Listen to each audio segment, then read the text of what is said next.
అమ్మ పక్కన లేకుండా సింగిల్‌గా నా ఫస్ట్ డే అయితే ఇలా స్టార్ట్ అయిందండి. గుడికైతే వెళ్ళాను. వస్తూ ఇవన్నీ కూడా తెచ్చుకున్నాను.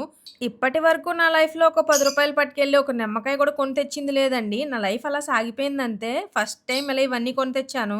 దేవుడికి కొబ్బరికాయ కొట్టాను కదా! ఒక చిప్ అయితే ఉంటది కదా! అని చెప్పేసి నిమ్మకాయలు కూడా తీసుకొచ్చానండి. రెండిటితో ఒక రెసిపీ అయితే చేసుకుంటాను. నెక్స్ట్ వీడియోలో చూపిస్తాను అదేంటో. దానికంటే ముందు నేనైతే చక్కగా పులిహోర అయితే తింటున్నానండి. ఇలా దేవుడి గుడిలో పెట్టిన పులిహార ప్రసాదం ఎంత రుచిగా అనిపిస్తదంటే, ఇంకాస్త పెడితే ఎంత బావుండునో అనిపిస్తది. మీలో ఎంతమంది అలా ఫీల్ అవుతారో కామెంట్స్‌లో చెప్పండి. ముందు ఈ దోసకాయనైతే మాత్రం క్లీన్ చేసేసుకొని ఫ్రిడ్జ్‌లో పెట్టేసుకుంటున్నానండి. తర్వాత తిందాంలే అని. బయట ఉంచితే పక్కా పాడైపోద్ది ఈ ఎండకి. ఫస్ట్ డే కదండీ! టిఫిన్ అయితే ఏం చేసుకోలేదు. మా అత్తమ్మ పెట్టేసింది.